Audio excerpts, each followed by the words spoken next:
How are you keeping? I am great, Gerry. Because you're getting very old now. I am. Myself and Dolly Parton. Same birthdays? No, same year. Same year. Which was when? A couple of years after you. Oh. I think, Gerry, there's a very simple answer to that. If you'd bought me book, you'd know. Oh, I know exactly. We're 77. 78 on the 1st of June this year. Exactly. If I live that long. Brian, you're one of the best known priests in the country. That wasn't something I imagine you set out to achieve when you were ordained in 1969. Oh, God, no. My father hardly knew me that day. No, I wasn't. It was never part of the thing at all. It evolved. I suppose I was always fond of show bands, and that's how I came into it. And I was writing, even before I was ordained, I was writing for a pop paper. Yes. About the show bands. At a time when I wasn't allowed to listen to a radio, or obviously not a television either, because there were not that much around. And so I was forbidden to even listen to radio, forbidden to do any of this, forbidden to read a paper. But I was writing for one. Yeah. I want to come to all those things, your love of music, the love of writing and all. But I want to look at the other events that has led to your celebrity. Well, yes, you're a celebrity. No, I'm not. Oh, yes, you are. Thank you. I may be well known, but I'm not. Well, okay. Well done. But I think to understand you, Brian, we've got to take you way back to the start, to right. Young fella born in Ballinalack in County Fermanagh. Yeah. Talk about those early childhood days for me and the influence your family, your mum and dad had on you. Yeah, we were a typical country family at that stage, and you're talking about, the early 50s and so forth. My father was a famous footballer, so I was always, going to be known because of him. In fact, for most of my life in Fermanagh, I was known as Hugh Darcy's cub. Because he was the famous one, not me. Yes. He had played in the Ulster final for Man, and we don't get to too many of them. He actually cycled to the Ulster final the day he played in it in 1935. In Crook Park? No, the Ulster final. Ulster final. Sorry. Yeah, and that was the facilities that had that time. He had to cycle to the match to play in an Ulster final, and he did. And he played for about 10 years, and he ran the football club at home and so forth. All of that. So our house was a kind of a house where people were always in and out of all the time. It was on beside the road. I remember saying on the late one night that I was born on the side of the road, and I had an aunt in Kerry who was my father's sister was in Kerry, and she got on to me immediately. She says, "Don't ever say that. You were born in a house." She said, "We weren't the gypsies. We weren't born in the house side of the road." So she took great exception to that. So every time I think about it later, I have to be careful to say we live beside the road. And everybody came in, and it was. I think that's where I learned storytelling. Yes. There was a two-roomed house and a kitchen, room on each side of it. That's the normal country house at that stage. My father worked on the railway. He got up every morning at 7 o'clock. He cycled into work to be in Enniskillen at 8 o'clock. He finished at 5. He cycled home and was home at 6. Got cabbage and bacon and spuds and whatever was there, and then went out to work in the field for 3 hours, cutting turf, setting vegetables, setting spuds, clipping hedges, all the rest of it. And as a cub, I had to do the same. And then at 9 o'clock, most nights, a good many nights, he'd go up to the hall. He was chairman of the football club, and he was trying to run the football club. He'd be home at 11 o'clock, bed, up again 7 o'clock the next morning. So it was a really, really full-time occupation. And he got this idea that if you want to have a useful life, do something for the community. And he always had this thing in his head, no matter two things: get education, because the word was it's easy carried. And secondly, don't tell lies, because you're not intelligent enough to be a good liar. Tell the truth, in other words. Yeah. And that was, there were very few things. We went to mass. There'd have been rosary said in the house in odd time. We'd have laughed more than we'd have prayed. We'd have looked at, You know, I always think of the rosaries of that night down in the old cement floor, the big hearth fire going, and the sticks clicking and the turf that you'd cut, and the lovely warmth of the thing. And we'd be looking at each other through like jailbirds, looking out the back of a chair, you know, and trying to make each other laugh. And my mother and father, and my mother particularly, saying prayers. But it was never stuffed down our throat. It was just part of our life. It was a very ordinary life that everybody was living. An ordinary life. And there was you enjoyed the football Protestant neighbours, best in the world. There were the wee village that I come from, Benelek, we'd have been probably the only Catholics in it, but we never saw that. Yeah. You know, they were just neighbours, you know. So you were just living your life. You were playing your GAA. You liked the football as well. And when you get electricity eventually into the house at one stage. We were fairly early got electricity because it was a unionist area, so we got the electricity first at that stage, at that time. No, that was a fact. That's certainly not that's a good mark for the unionists. And I remember well, Ian, when we got the electricity. I came home from school and my mother, God be good to her, said the electricity was on. And that stage, that great ideas, they put switches for electricity well out of the reach of children. Oh, yes. Only adults could turn on and off lights in those early days. But you did get to listen to Radio Luxembourg. I got to switch on. I got in a chair, I stood up, and I was the first to turn on the light in the house because everybody else was afraid to be electrocuted. And I turned on the light, and there it was. And you discovered pop music. And you discovered Elvis. We discovered Radio Luxembourg, 208 on the dial. And that was just out of this world. My father would say, turn that goddamn thing on. How can you study with that? And I'd say, Daddy, I can't study without it.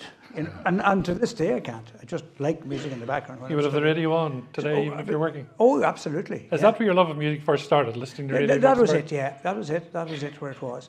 And you know, those times there was Irish Request, there was Pete Murray, and all those guys. David Jacobs. And David Jacobs. And you know, I was very lucky to meet them all afterwards in Radio 2, BBC Amazing, 2. yeah. And they were lovely, lovely people. And they were like heroes coming out of this thing.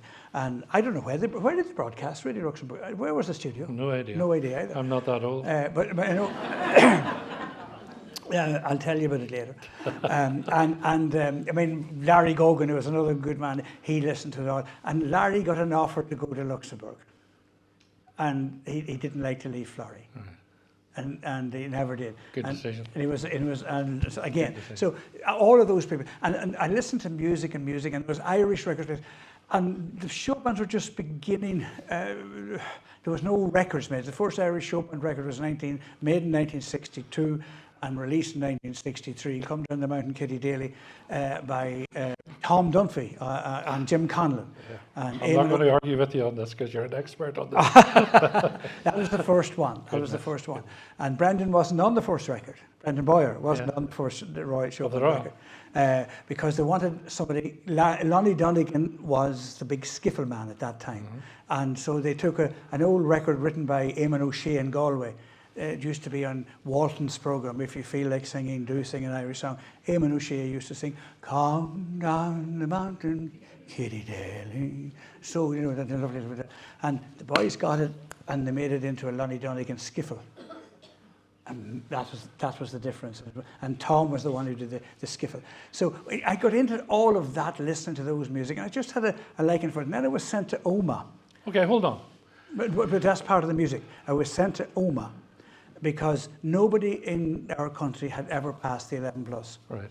And my father said, all the pupils can't be stupid. It must be the teacher that's stupid. Kind of a logic to that, you know. So I had an aunt in Oma and big into football as well. She said one day she was up visiting our house and she said, "That's an old-fashioned brat, that fella. If he came to me, I'd get him through the 11 plus." My fate was sealed, 9-year-old then. And so my father left me in on a bicycle, bar of a bicycle, 5 miles, to the train in Enniskillen, a 9-year-old. Put me on the train, I got off the other end and made my way to my aunt's house in Oma. And I did that every Sunday night. So she did mock exams for the 11 plus? No, she didn't. She ran a boarding house, she had run, and I, to pay my way, there was 14 in the boarding house. To pay my way, I washed the dishes at dinner time and supper time and set the table for the breakfast. Right. That was how I paid my way Right. in for my aunt. Right. And then each morning I got up 8 o'clock and went to 8:30 Mass, and then went on to school in Sacred Heart in Oma. That was a big thing for me. And two things happened, but we'll not mention the other one. But the first thing that happened to me was that I became hugely interested in music and football, because all the guys that later became the big show bands, Brian Cole, Frankie McBride, Pat Chesters, the Melody Aces, the Platter Men, all of them were at school with me. Goodness. In Oma. And that's how they were. Some of them are older than me, some of them are younger than me, and that's how I got the contact with music. And it just was a bug that got it.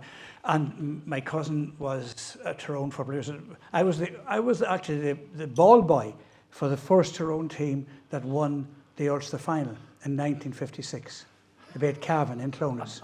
And I was a cub. I used to go down. There was Jackie Taggart, there was Thady Turbot, there was Paddy Curry, there was Sean Donnelly, there was Harry Scullion, there was Donald Donnelly, and they were all from Oma St Endis. And I was the boy that used to run and get the ball for them, all the rest of it. And they brought me to the Ulster final. Okay, you've painted this wonderful picture of your youth, and I can see you now at your grammar school. Yeah. Where did the idea come from that you might be a priest? Not from me. I can tell you that. I had no notion of being a priest, because I didn't think it was good enough, to be honest. And because of what happened to me in Oma, which if you want to talk about it, we'll talk about that later. Yeah. I certainly didn't think it was good enough to be a priest. And I went to confessions in the Grand Monastery, where I'm now stationed, and where I was rector of for 21 years. I went down to that to confessions, as I normally would on a Saturday evening. It's about 6 miles from home. Down the bicycle, went to confessions, home. If you got confessions on a Saturday coming from St Michael's College in St Michael's Church in Enniskillen, that was grand. But if you didn't get that, you had to go to confessions in the ground that evening. And I went down, and the priest said to me at the end of it all, he said, at the end of confession, an old priest, he said, did you ever think of becoming a priest? I said, no. And he said, why? I said, I'd rather play football. I'd rather do that. And he said, would you come down to me tomorrow night, Sunday? I said, no. I'm playing a match tomorrow for Kinnauley. I'm playing a football match tomorrow. Can you come down next Saturday? Sure, I was running out of excuses very quickly. So I said I would. So I went down to him, and he said, you should think of becoming a priest. I said, we couldn't afford. My family certainly couldn't afford to be a priest. And I'm not good enough. You have to be a good person to be a priest, and I'm not good enough. You thought that yourself? Not only did I think it, I knew it.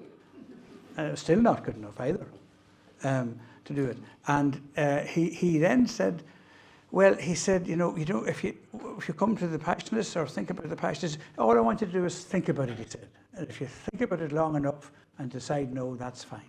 And if you think about it long enough and you would maybe like to give it a try, come down to me again. Okay, so you went home. That's how it happened. But you went home and you told your mother, and your mother didn't want you to go? No, I went home and told my mother and father. Why did she not want you to go? Because for the same reason that I didn't, because A, no money, and B, not good enough. She says, you're too fond of music and football. You'll never be a priest. And as it turned out, the only thing that's been any good to me as a priest is music and football. So certainly a lot better than any theology I had. How did you change her mind, and what changed your mind? Well, my father didn't want me to be either, because he had worked for priests earlier on, and he didn't think that I was made for it. And we didn't have the money. Quite honestly, we didn't. What money was needed?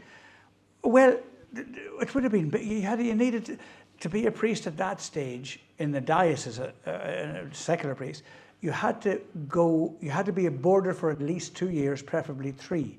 In the local college, like Coleman's or Abbey or St Michael's. St Michael's wasn't around that time, it wasn't a boarding school at that time. Or, all the ones around the place.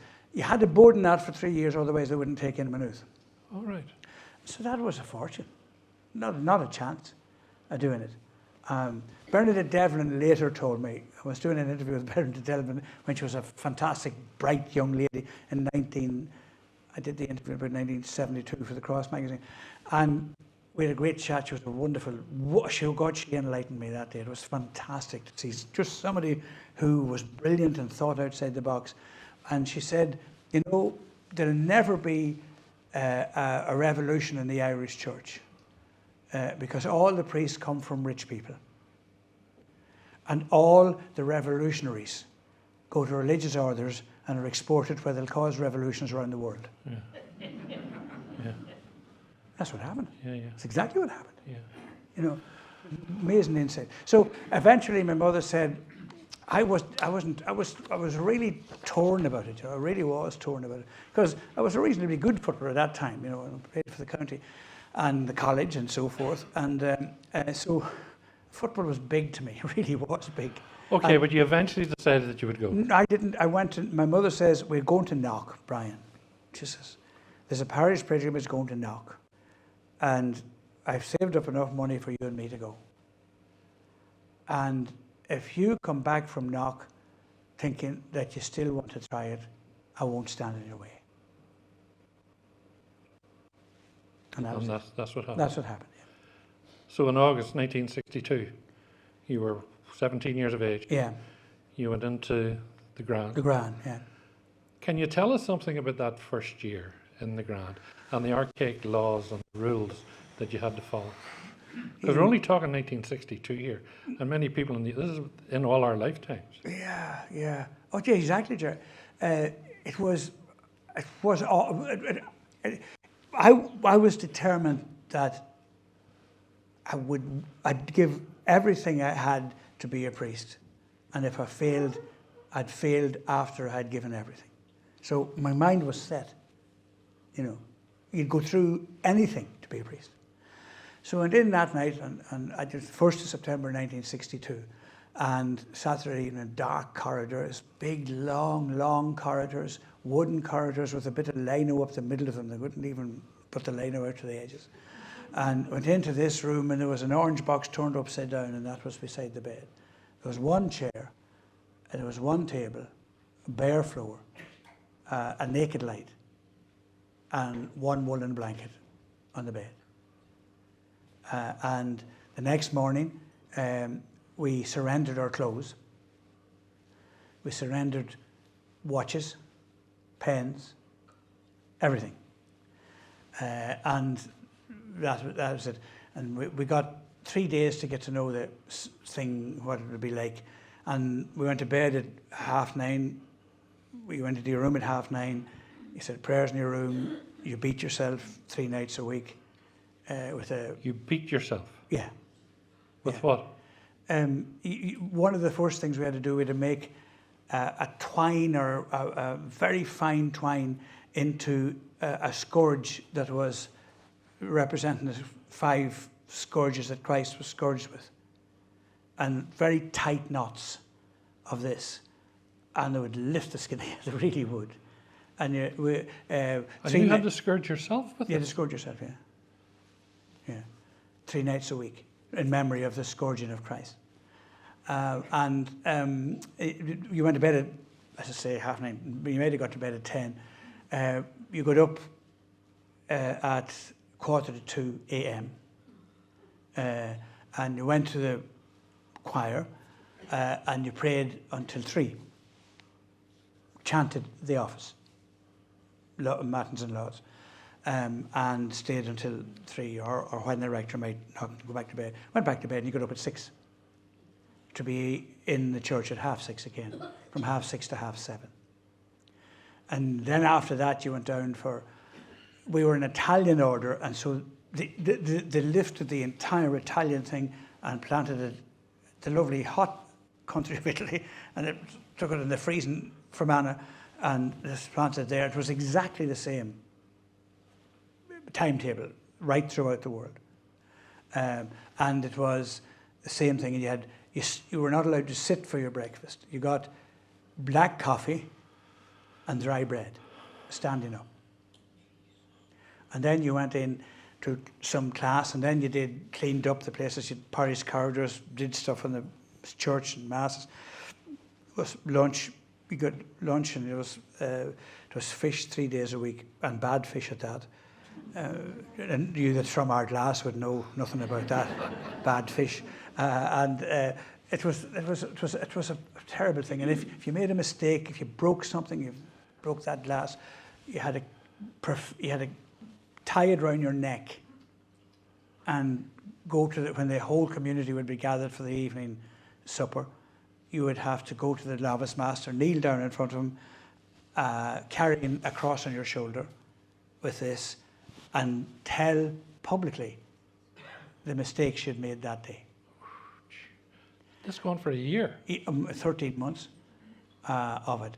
And so it was, we couldn't speak. We had about half an hour a day to speak among each other. You walk around the thing, and I'm 17-year-old, it was a difficult thing. Oh, good Lord. Were you any contact with your family? No, none at all. None. So when you left your mum and dad that day, you didn't see them for how long? 13 months. 13 months, the day I was professed, was the first day I saw her. What about the day they took you down? You had a toothache. You're right. The day I was, yeah, you weren't allowed to speak to anybody. Now, I was from there, and it was well known as a county minor, so everybody knew who I was in the area. But we weren't even allowed to go to Mass in the church. Our Masses were upstairs where you weren't seen. And my father and mother, and some of my brother and them, used to go to Mass in the Grand, hoping that they'd see me.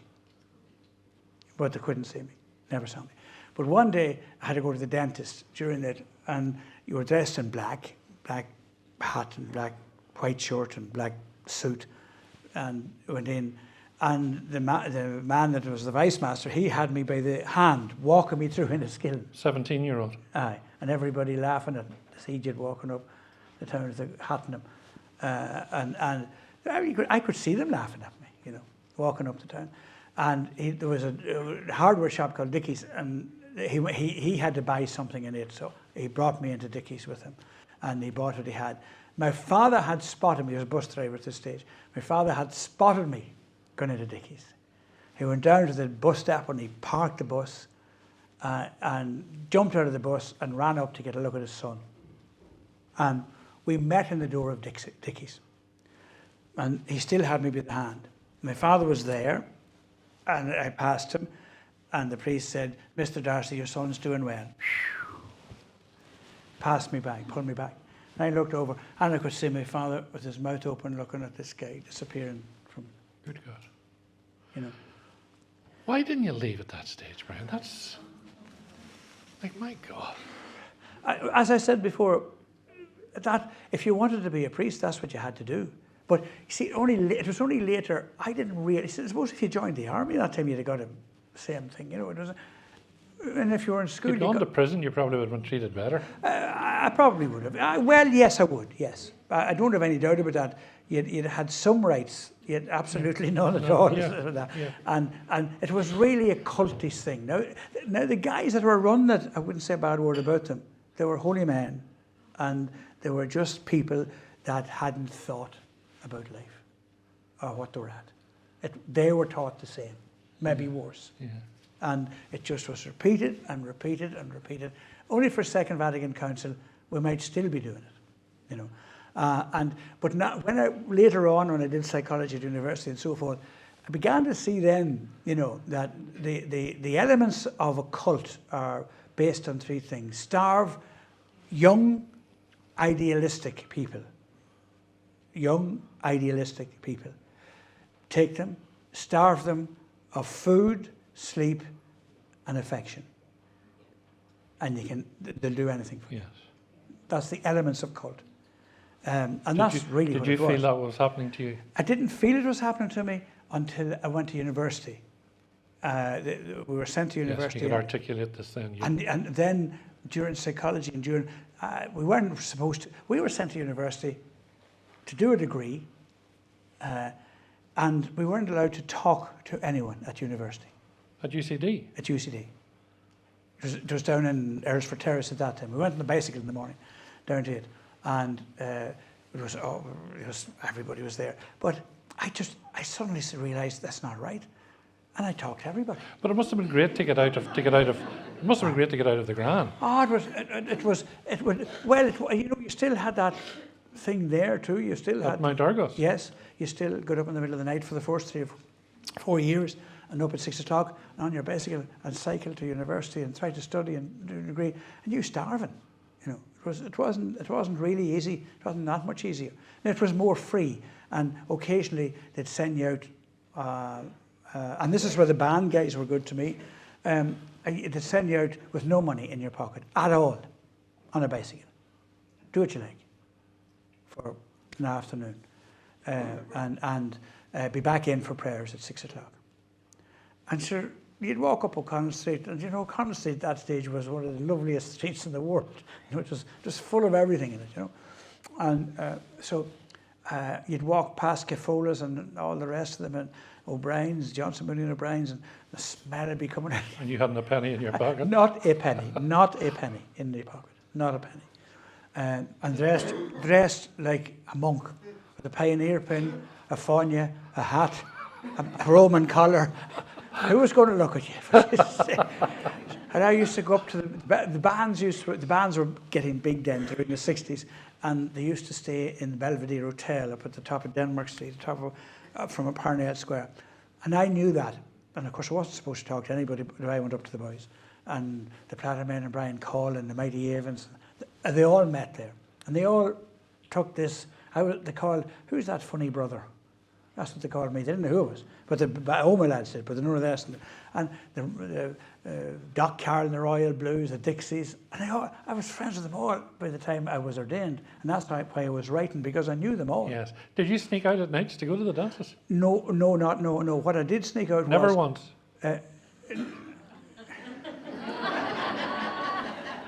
Just as well this boy wasn't a priest. You'd have had some time in a confession with him, wouldn't you? Gerry, no, I think I didn't sneak out to go to the bands. What I did sneak out was being very fond of music, and I come out of the novitiate out of that 13 months of hell, yes. And no contact with anybody at all. No contact. I played with Canoli in the senior championship final on the Sunday before I entered, semi-final, in Fermanagh. And we won that day. And the next Sunday, I was inside in the Grand. And I should have been playing in the county final. And I found out we got a letter from my mother on Christmas Day. And I found out then who won the match. Goodness.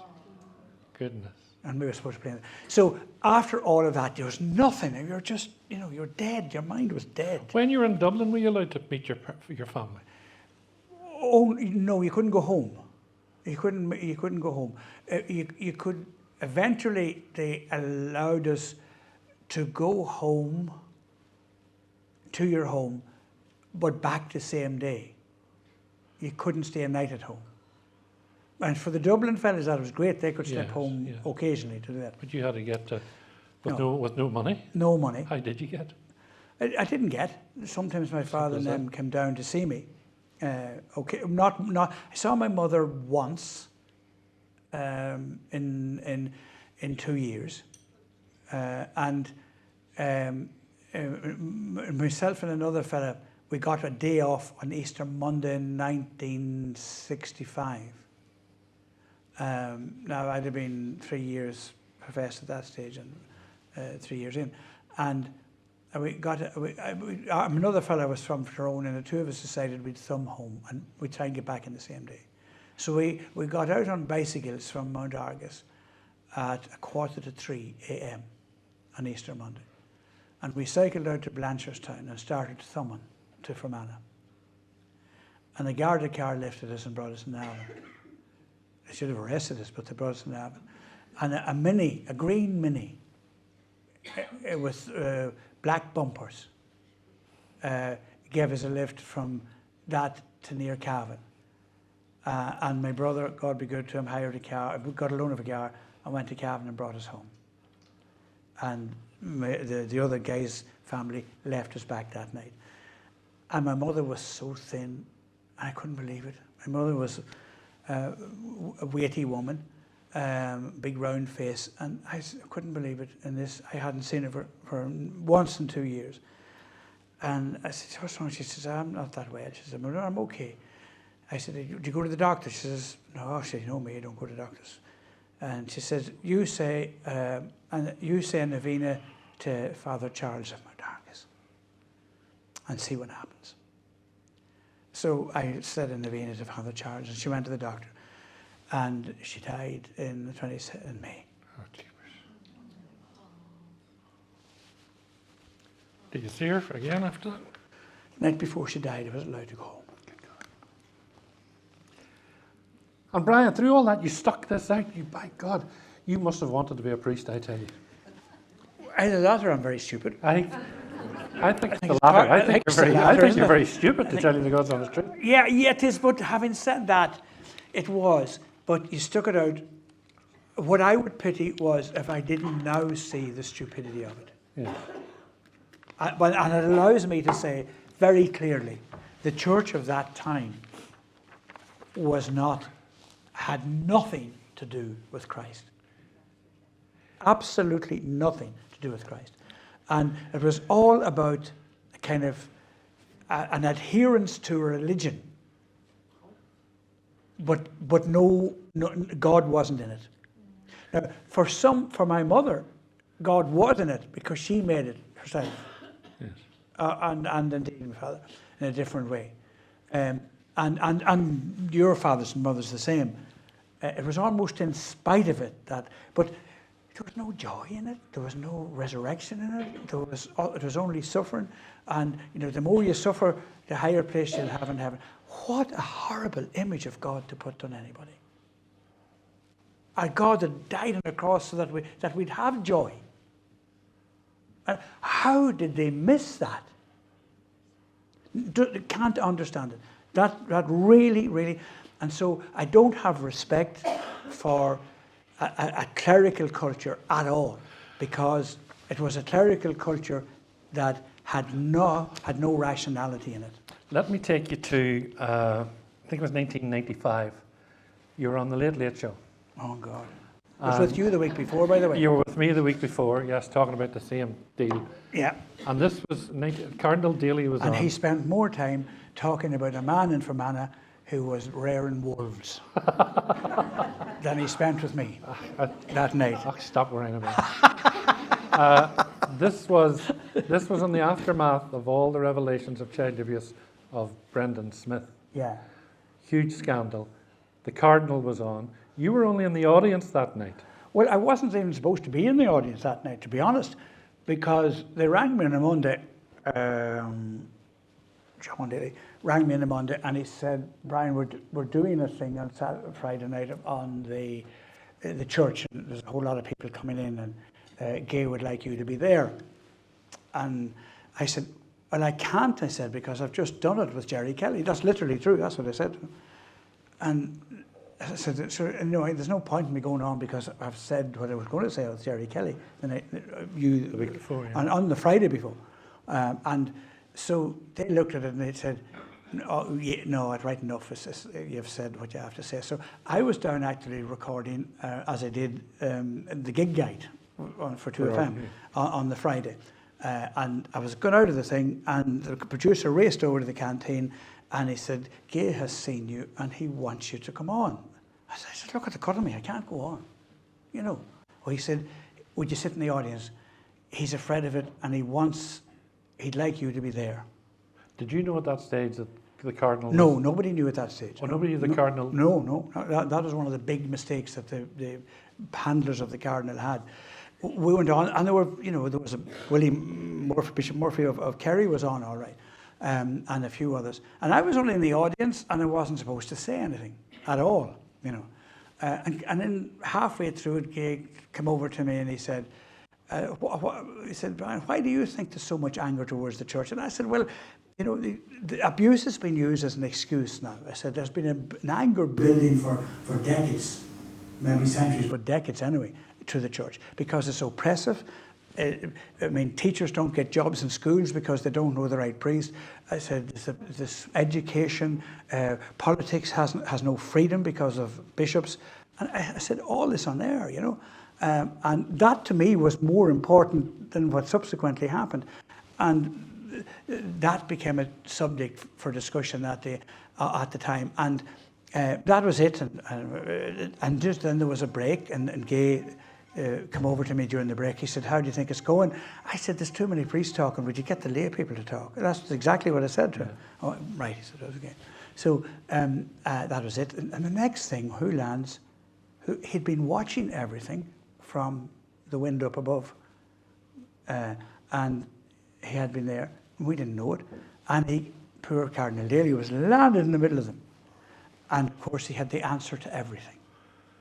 You gave him a right. Well, not really, you not did really. Give him a going over that night. No, that wasn't really it. No, and he was just. I had been at so many meetings with bishops, and it was the same thing. We hear you, and we'll do something about it. Leave it with us, and we'll make sure there's change. Leave it with us, and we'll make sure something happens. What were you telling him, Brian? What? I was telling him nothing that night. This is what everybody else was telling him.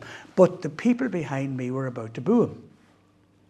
And they were plotting to boo him. And they were actually, this was rattling around the thing. Gay got really concerned about this because he didn't know where it was going, you know. And the more the Cardinal spoke at the end of it, he summed it up, and he had this spiel that somebody had given him, you know, because Cardinal Daly was an intelligent man. And he and I were good friends, actually. And he wrote for me in the Cross for years.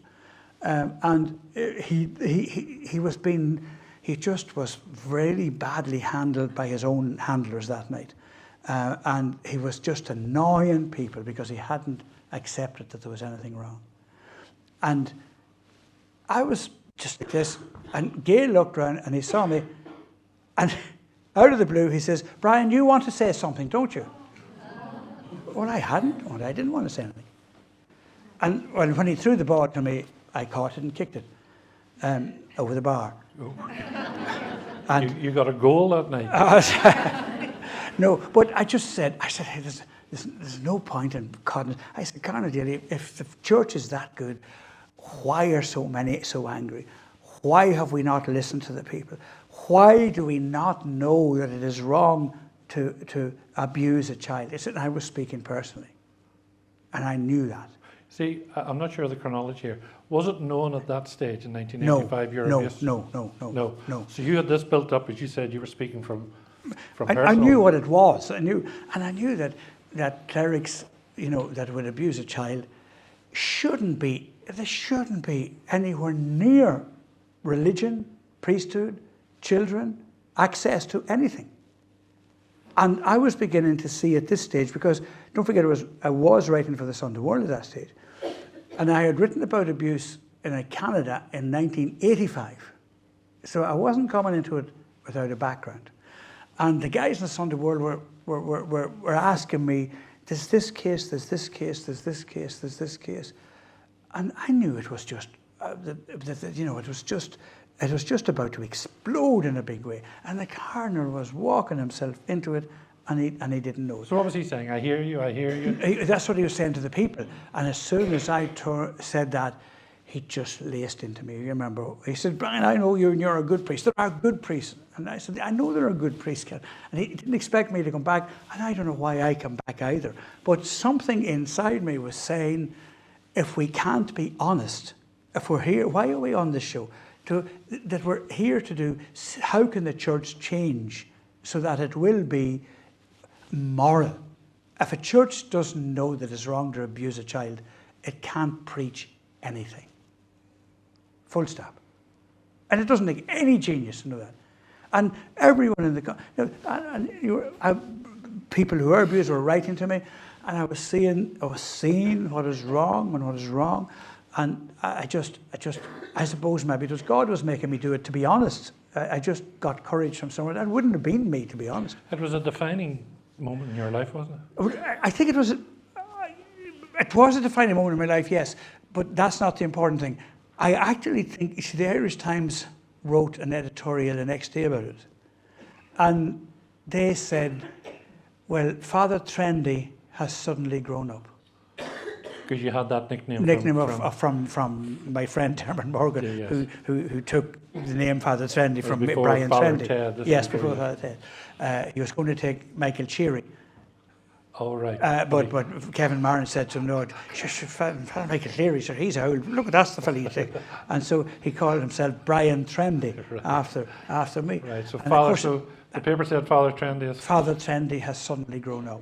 And at long last, somebody within the church has spoken with honesty, has spoken truth to power. I think that was the word it was. And I nearly died that this was coming out. Because, and here's the sad bit about it, when I came off air, Gay said to me, do you want to go up to the green room to make it up with Cardinal Daly? I said, no, I'm not to make up. You know, I said, if we can't have an honest discussion, there was no row. It was just an honest discussion, heated, about a really thing that both of us are passionate about.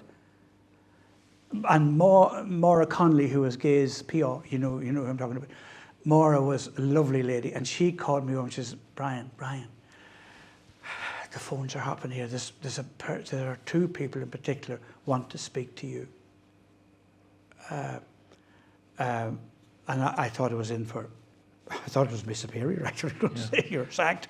But actually, there was this person on it, and she spoke to me for at least an hour about how she was a child in Temple Street, or one of the hospitals, I'm not sure if it was one of the hospitals in Dublin. She was from down the country. She was there every night on her own. And the chaplain came in and abused her every night, pretending to be praying. And she was now an alcoholic, living in a flat in a place with nobody with her. I finished that, a man came on. He had been the victim of a clerical abuse ring down the west of Ireland. And he spoke to me another hour. Cardinal Daly, Gay, RTE was gone. I got into the car at 2:10 that night. And I drove to Enniskillen. And honestly, I never thought of Cardinal Daly, or never thought of what happened. Because all I could say to the two people was, here's my number, ring me tomorrow and I will get you help. And I was saying, where am I going to get help for these two people? That's all I was thinking. Hardly slept at all, not because of the row, but because of the two people who had phoned, that Maura Connolly had redirected to me. And so I was quite amazed. I got up very early the next morning because I couldn't sleep. And on what it says in the papers was all about me and the Cardinal having a row. Yeah. And the phone calls that day, Gran nearly died that day. There was thousands of calls that day. But all in support? No, about half and half. About half and half. I think it got, somebody counted them, I didn't add it, 3,500 letters. And 2,000 of them thought it was the devil. Really? And 1,500 thought it was a saint. So the end of that story is, if I'm not boring, is this boring? No. The end, I said I must ring the Cardinal tomorrow and sort it out, but he was gone on holidays. So he was back on Friday. I was up doing my thing on the BBC, and I phoned that morning, on a Friday morning, and I said to the Cardinal, the secretary, I said, I'd like to meet the Cardinal today, and he said, no. He said, well, he'll be home today. So I said, I'll ring later. So I rang later, and he said, yes, the Cardinal doesn't mind you coming down. And the Cardinal himself came on, and he said, you know where to come here, don't you, in Armagh? It's the one with the two towers.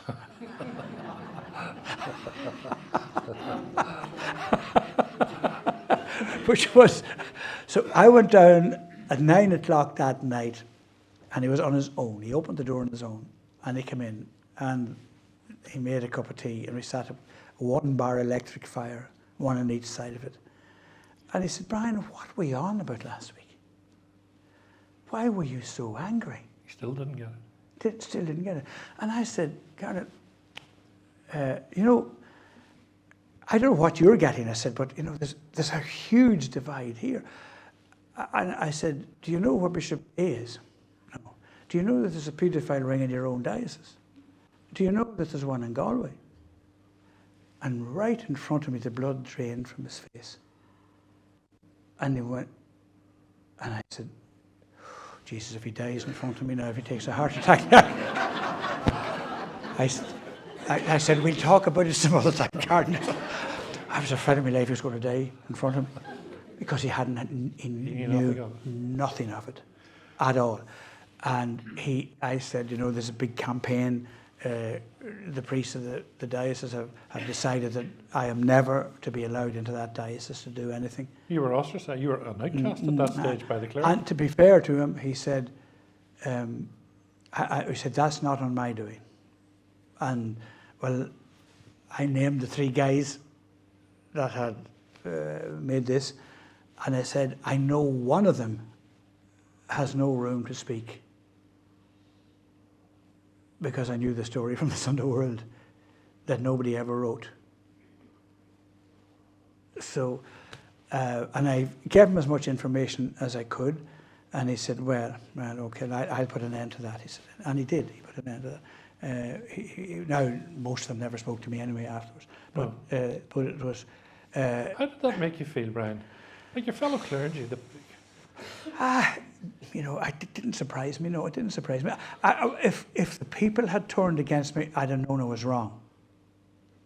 When the clergy turned against me, I knew I was right. That, you know, in other words, I touched something that nobody was touching. Yes. I don't mean that in a derogatory fashion. I knew from the way that they reacted was they were living in fear of being found out. Yes. But at that stage, were you happy to be I wasn't happy. No, I a wasn't priest in a situation like that? Was it not then time to get out? No, I couldn't. No, that was the wrong time to go. After that, I could never get out. Not that I wanted to, but after that, I could never get out because people saw me as somebody who was saying what they were thinking. Yes. Yes. And that put a burden, not a burden, maybe a privilege, you could put it either way, on me. What did the Passionist Order say about it at the time? Pretty much nothing. Pretty much nothing. I was changed after it, probably because of that. How do you mean changed? From Enniskillen. After that. Life was difficult. Life was difficult because, you know, funerals. I went to, cousin of mine was getting married in a certain place. And I went to it to do the wedding and went in to get delegation. And the priest looked at me. It wasn't Armada, I said. He looked at me and he said, "Are you that guy that writes in the rag?" I said, my name is Brian Dorsey. "Well, you'll never stand on my altar. Wow. Get out of here." And my cousins standing outside, my family. My family thought I was leaving that day. That I couldn't do the wedding.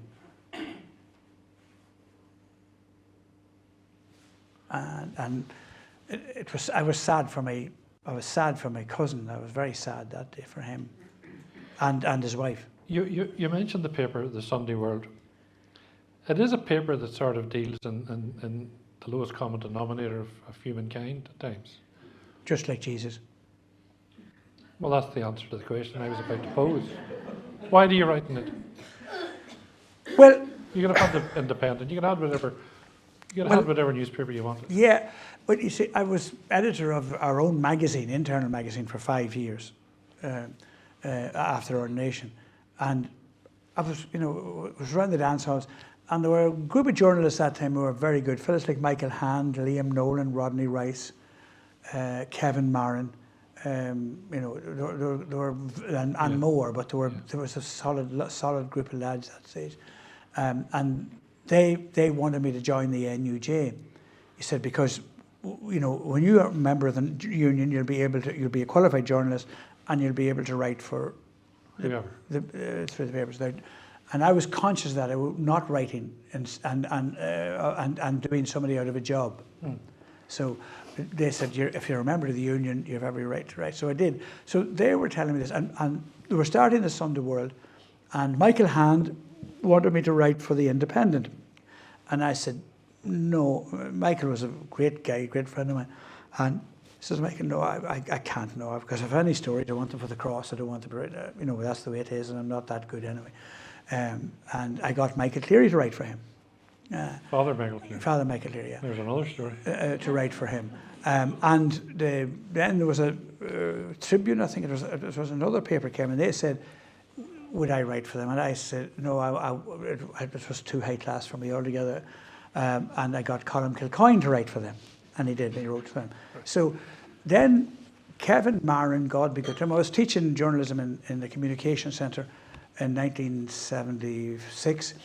And Kevin Marin said, well, now, he says, you're finished the Cross now, you have no excuse, you'll have to write for us. I said, Jesus, I couldn't write for the Sunday World, Kevin. I couldn't write for the Sunday World. Because he had described it on the late the night before as, they said, Gay was giving him a hard time about the loosely clad ladies, the etc. articles and all, yes. And Marin, he was just such a genius. God be good to him. And he said, well, he says, the Sunday World is no difference. He said, every other paper, to get the truth, you have to read between the lines. But in the Sunday World, you've only to read between the legs.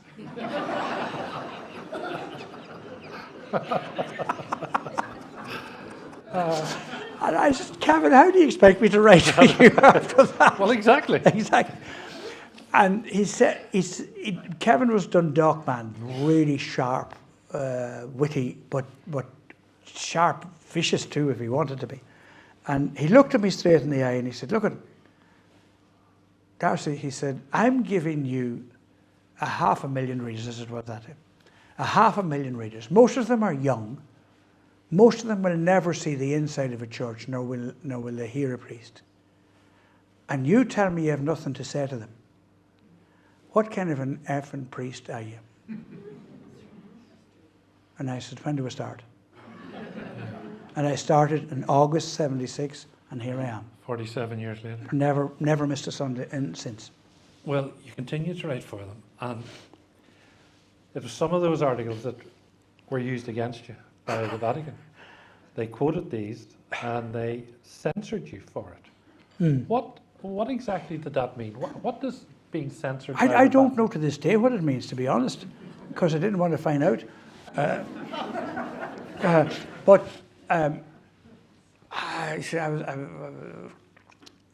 was a terribly difficult time. The censorship came through. I had finished the Novena of Hope in the Grand, at which there had been 2,000 people a day had come to it. Yes. All religions, all sorts of people. People went home on that Monday night deliriously happy and full of hope. It had been a magical festival experience of faith for them. And they suddenly realized, God, it's lovely to be able to laugh with God. And everybody was saying, isn't it fantastic that we feel so fully alive and hopeful? And the next morning, the provincial rang me and he said, I want to meet you. And he met me halfway and so on. And he said, Brian, I'm terribly sorry. He says, but I've just got word from the general that you're going to be silenced. He had a letter, had he? He had a letter which he wasn't allowed to show me. That you've never seen? No. And it said? To the effect that I was a disgrace, I was a danger to the people's faith, I was insubordinate, I was encouraging sin, and that I was never to broadcast or write unless it was censored by a reliable theologian. And that if I spoke about this at all, I would be excommunicated. And this came from the Pope? Pope. Well, the Pope's office. Cardinal Nevada was it was the Pope's office. I would like to think Benedict never saw it. I would like to think that. But it came from the CDF, doctrine, faith, it came from them. And it went to the general in Rome, who then went to the provincial here. And I was on the provincial council all of that time. And it was, it was difficult. And it meant, it was also in it, that if you don't make sure that this is carried out to the law, you will be removed from office. My God. So they were, if I did anything wrong, they were going to suffer for it. It was the most brutal thing that you, and I couldn't say it. 13 months I couldn't tell my family. Or anyone. And a journalist phoned me and knew great details of it. And she was a journalist, and she says, "Brian, will you confirm this?" I said, I can't confirm it. Which was confirming it. Yeah, of course. Yeah. So I knew then. So I went to. Well, did it inhibit you? Did you then? Oh, it was very inhibiting for a long time. You see, eventually, this was 13 months later that came out. So when it hit, news hit, then it was a horrible Monday. And newspapers came from all over. And there was television. I went out to say Mass that evening. There was 3 television cameras in the church in the Grand. And it wasn't for interviews. And I couldn't give interviews, really, because there was this excommunication and maybe the sacking of my friends. So he eventually, it was a terrible night, and I walked around. I went up in the car park, and I walked the whole night around, trying to get some inspiration or guidance or spirit knowledge to come into me, what to do. And I said, I better tell my family before it becomes really over. So I called the family together, explained it as much as I could. My brother was alive at the time, and my nephews and nieces. Called them on. I said, now, it looks as if they're going to make a show of me, and that, I don't want you to be, I don't want it to land on your door without you knowing it and be prepared. And all the young nephews and nieces were there, and gathered around, and they were saying, but what's the point of it? And I said, I couldn't tell them, the point of it. So eventually, God be good to my brother Gaby, he said, I don't understand this. He's a very solid religious man, he was, and was very big in the parish and in his local area, as indeed are all my family. And he said, get me this right. He said, are they asking you to tell lies about what's going on? I said, yeah, essentially that's it. Well, he says, if you tell lies, my mother and father will turn their grave. Yeah. Did you get any support? And that was... Did you get any support from anybody? People. But not like the Passion Restorer, they didn't show much compassion to you? Well, I wouldn't like to say that, no. I wouldn't like to say that. They were lost in the middle of it. They were lost in the middle of it, yeah, they were. Were you not lost in the middle of it? I was, but it was my doing. Yeah. You see, what had happened was, of course, the Sunday World again heard about this, and some busybody or somebody here had reported me to somebody here, who then reported me to the Holy See about an article I had written in the Sunday World, which is probably the best article I've ever written. About the state of the Irish Church. There was 3 lines in it which I think did me. I said, essentially, we all know that this stops at Rome. And until Rome is honest, there'll be no honesty. And that was the truth that they couldn't take. Yeah. At all. Yeah. And so that was it. So eventually I said, will I leave? And I then had a good friend that I spoke about. Did you really think at that stage? Well, I thought, if the Pope thinks you're a heretic, what the hell's the point in staying? Yes, exactly. Do you know what I mean? Yes. And I had myself convinced at this stage that, I didn't need to be a priest to do the good that I'm doing. It would make no difference. people wanted prayers, I'd still pray for them. If they wanted blessings, I'd still bless them. And, I could write and freedom. I wasn't going to let myself be censored. And that was just, I wasn't let that happen.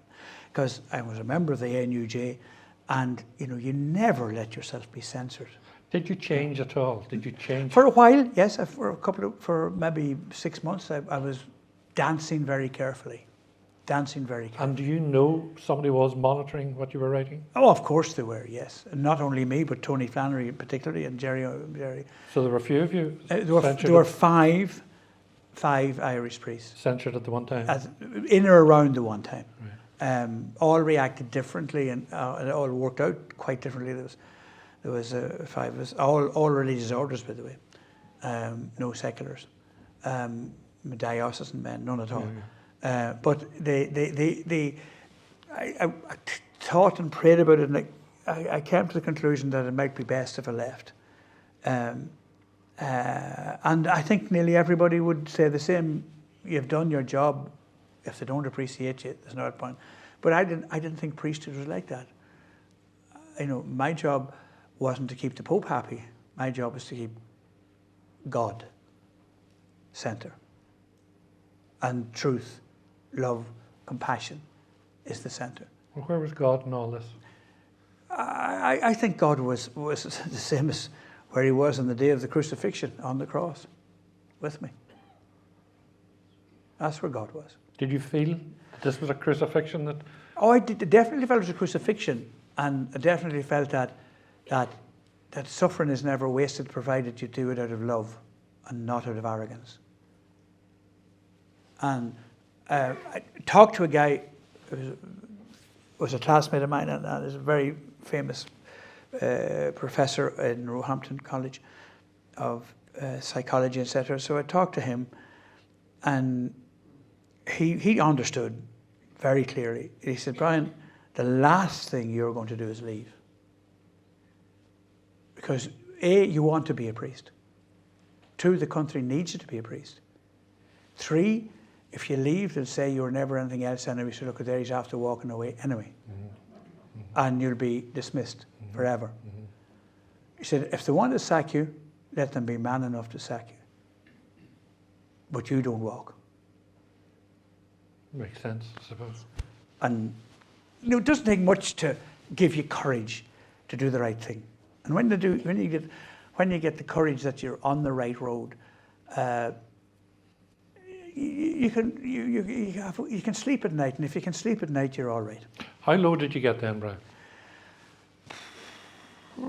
Like, I have read that you actually contemplated suicide once. Contemplate is the wrong word. It seemed like a good idea one night. To do away with yourself? To get out of the way. And I went out and prayed at a crucifix outside. And I said, no, you don't. I had worked enough with people in suicide throughout my life to know that is dangerous, to let that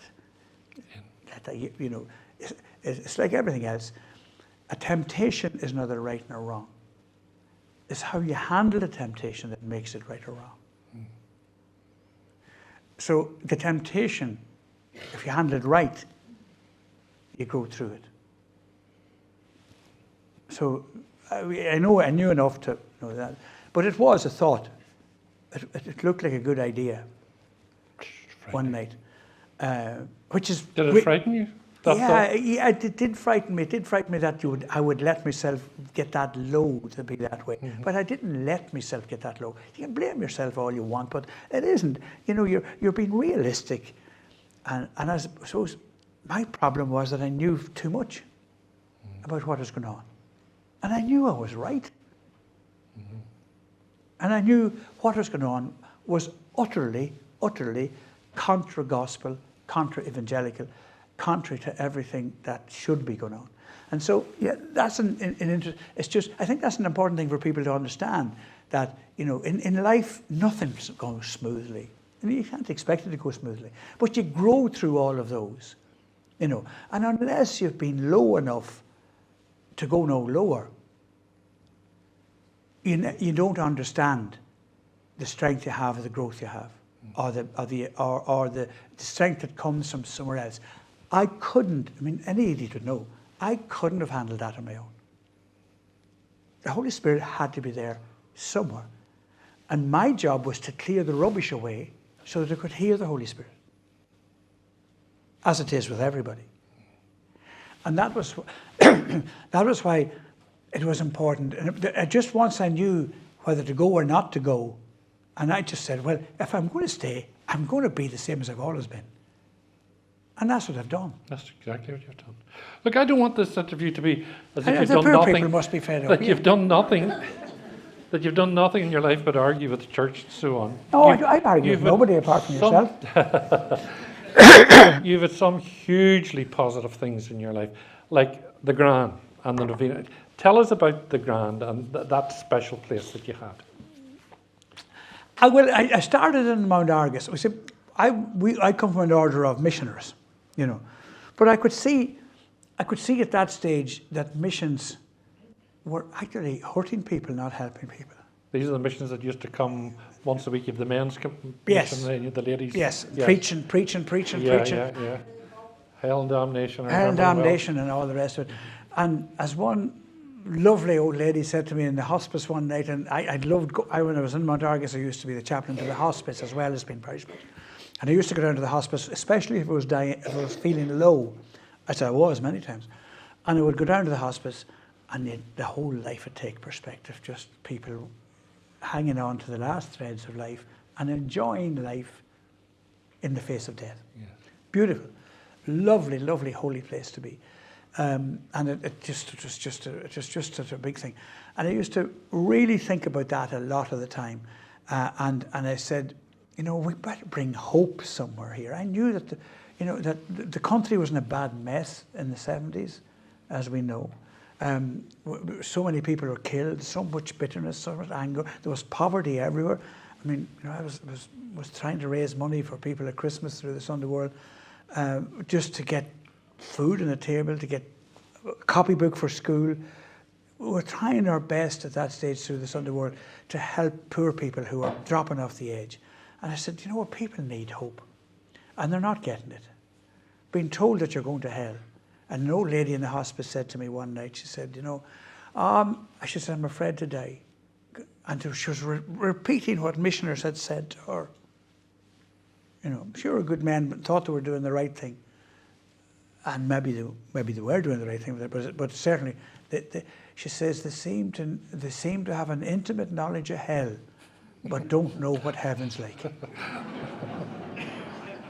And I thought that was the most wonderful explanation of what life was like that you could ever imagine. You know, I thought that was wonderful. And I said, well, geez, that's a great idea. So I decided we'd work on hope. And the second thing, I knew that missions were finished. But whatever it is about a novena, people love novenas but don't like missions. They're the same thing. Depends what you call them. Yeah. And so I decided we call it a Novena of Hope. And that means that you can't send people to hell on a Novena of Hope. And I started it in 1978, October 78, the same day that John Paul II became Pope. And I organised a Novena of Hope for right until 2017, every single year. And you brought Nathan, the who's who of the entertainment world? Well, it was no. What I wanted was people with something to say. Yes. And whether they were priests or not didn't matter. Protestant ministers, all my neighbours came in, and eventually it was a cross-community group. Was this a sort of peace and reconciliation type thing? Yes, it was very much a peace and reconciliation. There was a lovely. I was very lucky that there was a gorgeous, lovely, decent man who was the Church of Ireland minister next to me. And the two churches are a mile apart, Yeah. Rossari Church and my church, at the Grand. And he was in charge of Rossari. And I asked him, would he preach some night? And I said, but check it with your own people before you come. And if they say yes, then I will ask you. But I don't want you to have to say no. And we worked on that. And he came and he preached, and he would say to this day, poor man has dementia at the moment, but he would say, even there was anything the other evening, he was saying, you know, the greatest gift I ever had was being asked to speak in the Grand, because it changed my life. And it changed politics in Fermanagh. It changed everything in Fermanagh. And eventually it led to the Queen coming to Enniskillen to go from one church to the other. To the two churches, because she told me herself that, she said, I know this started out in your church with, she told me that. So that was, it was just a great community, cross-community thing about a God of love and a God of hope. And the bigotry, just forget it, lads. Life's too short for bigotry. And if the bottom line is, if there's bigotry, God's not in it. That's the bottom line. Yeah. I mean, it doesn't take a genius to see that. But, and so that's why I grew up with, as I said, a Catholic family in the Protestant area. Well, the Protestant neighbours, Thorntons, they had a well. And we went to the well, their well, and carried the water from that well to our house. We'd had no water without them. George Lee was another neighbour up the country, beside us. And on the 12th of July, my father would milk his cows, and he'd loan us a tractor so that we could cut the lock of hay that we had. And Mrs. Thornton eventually got TB, and my mother took the family in, her children in, when they'd come from school, and she'd give them a little bit of what they had to eat. And the word ecumenism wasn't invented. It was what they call good neighbours. Good neighbours. You don't need any other name in it than good neighbours. And on the 12th of July, eventually, my mother always got the children of our Protestant neighbours, and she looked after them for that day so that they could go to the 12th. Goodness. And the Protestant neighbours in our wee road, we'd be walking up to the chapel, and the Protestant neighbours would be walking down to the Protestant church with Bibles under their hand. We thought we had nothing, only a rosary because we were handy enough. A lot easier carried than a big Bible. And we often say, one of them became Ivan McBride, a great showman man. And Ivan used to say to me later in life, he said, we often thought, wouldn't it have been far handier if we'd have stopped at Arney Church and you'd have stayed in Ballinalleg, we'd have had no walking to do. And God knows that was it. You loved everything about the Grand, didn't you? I did. It was. We had to work very hard at it because there was a big monastery. I had already repaired Mount Argus Monastery. Yes. Got that during the 80s. We had $2.5 million in 5 years during the 80s to try and save what was a lovely monastery, and mainly because of then Father Charles, then Blessed Charles, now Saint Charles, who keeps me sane to this very day. You do what's right, and if it's right, it'll be blessed. And you give it everything you have. You pray as if everything depended on God, and you work as if everything depended on you. That's life. And you loved it. And it did good work, and it did fantastic work. Yeah, and the people loved it. And the people loved it, yeah. So 2017 came along, and you were rector there for 21 years? More, I'd say. I can't remember. I was there from, I don't know, I suppose it probably maybe even 24 years. And I was with a gap in the middle. Yeah. But came 2017 and they took it off you? No, I wouldn't say that. I'd say it came to an end of a term, Gerry. Is that the way you viewed it? Yeah. I'd have to say, sometimes you have to let go. It wasn't easy to let go. But then I was coming to Crossgar, which was lovely to be. Yeah. I like the people in Crossgar very much. And I had been 45 years a superior, all my life. All my life I'd been a superior. And I was in charge of, you have to make sure everything's right. You have to deal with staff. You have to raise money. You have to make sure that, you're always thinking you could never go away a night at all. You had to be home every night if you're the rector. You had to be home every night, no matter if I was in Kerry, I went home, to make sure I was there, to do the right thing, and always trying to find out how we can do something for the people, rather than how you can put people down. And just that attitude. I spent a lot of time in hospitals, going round the hospitals, because I needed it more than because the people needed it, and you prayed with people, for people, and that to me was a great privilege. Yeah, I know. And so But I was lonely leaving the the ground. night it was you left Yeah. was a sad Oh, night. it was very sad. It was a very lonely night, because nobody likes. I suppose it was a reminder that I'm getting old, and But at the same time, if I had said that they asked me to go as rectors 3 other places, by the way, Right.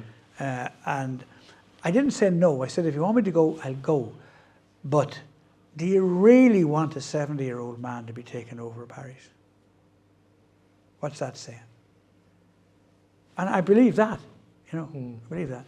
So I said, I have more than enough to do with my media But they're asking a 70-year-old man to up sticks and to move somewhere else, which is very, very difficult thing It was to do. very difficult. It was difficult, and it wasn't needed, actually. To be honest, it wasn't needed. Yeah. That was the bit.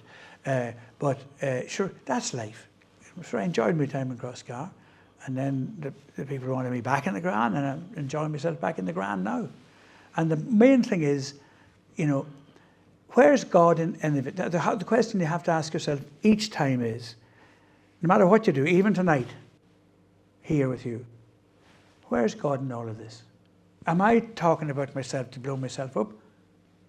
Or am I talking to give people courage to look at their own life and see how good they are, despite failures? And that's why I'm here. Has it been a successful ministry? No.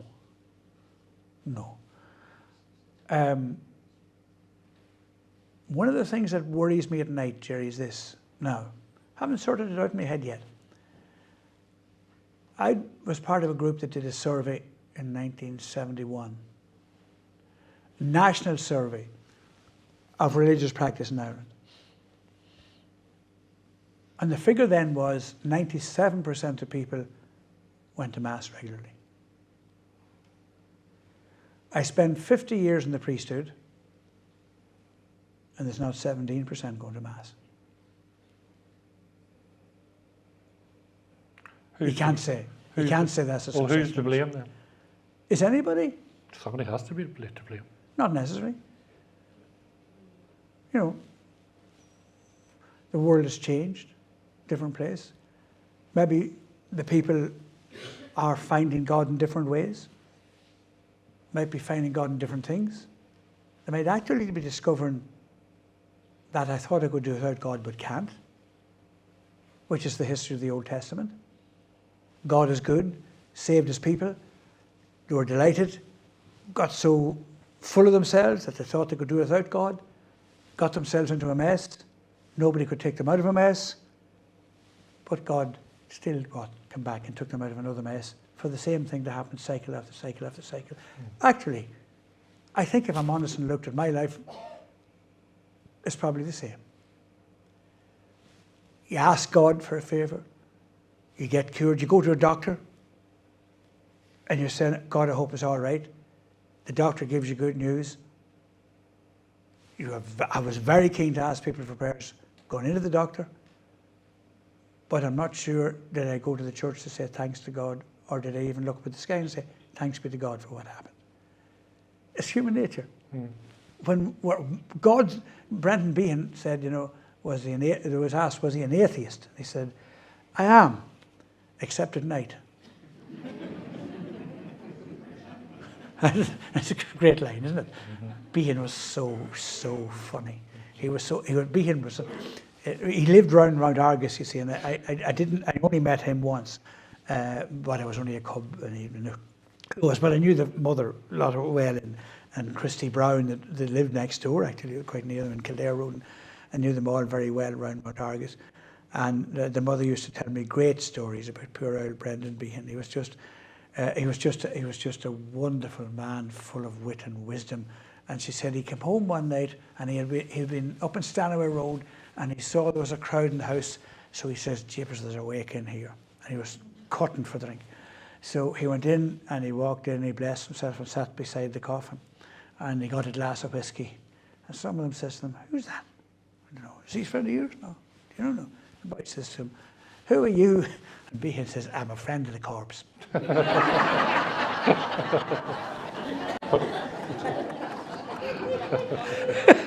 Can't dispute that, you know. He was just so funny. Did you know he was a painter at St John's Lighthouse in Killaloe? Oh, well, yes, he could well have been. He Yeah, painted yeah. it, must have. Yeah, he was Brian, a painter, and a very good one. I'm very conscious of the time. So we haven't begun yet. We're going to put a bit of film in and we're going to do the whole thing properly now. Okay, we'll start again. There's so much I didn't ask you about. I didn't ask you about your own illness. Didn't ask you about the role of women in the church. Oh, I'm very fond of that now. Well, you are, because there'll not be enough priests to go around in the next. Well, I've got to the stage now. I think God's asking us. See, here's me now being thoughtful now. Do you know what I mean? Being thoughtful, thinking. And here I am thinking this last while. I've spent the last 50 years praying for vocations, as has the Passionists, as has everybody else, right? And at the end of 50 years, we're dying out. Mm-hmm. So if after 50 years praying, isn't it time we heard God instead of heard ourselves?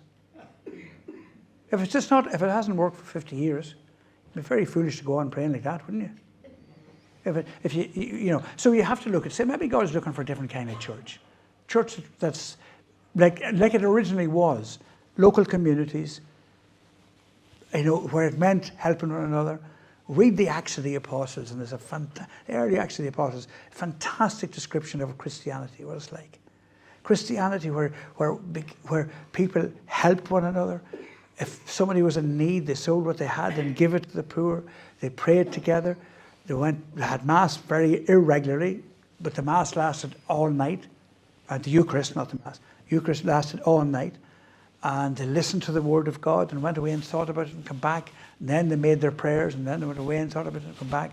And we're looking for a quick Mass and think we're it. When the Catholic Church then made Mass, going to Mass, a mortal sin, unless you went to Mass on a Sunday, that was the most ridiculous thing that anybody could ever do. Because how can you make a sin at a Mass? It's like making a sin out of love. How can you possibly make a sin out of love when God is love?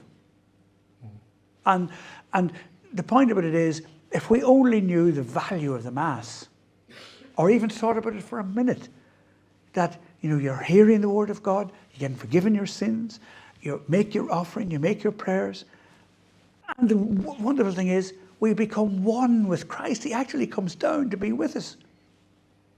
And we're one with Christ. And we go out, the closest we'll ever be to God on this earth is when we're in communion. And if we can't see the value of that, if we did, we'd have to bait them out of the church. Fair point. And that's the point. So, God's not dependent on priests. Nobody can stop me loving God. And even far more importantly, nobody can stop God loving me. So the bottom thing is, we have to have a relationship. Not a relationship with a set of rules, but a relationship with a Saviour, a person, a loving God. And after the abuse scandals, etc., I think the abuse is only one reason, but people stopped going to Mass because I didn't want to be associated with them boys. That is the lamest excuse that anybody could ever live. Because you weren't going to Mass for the priest. You weren't practicing your religion for the priest.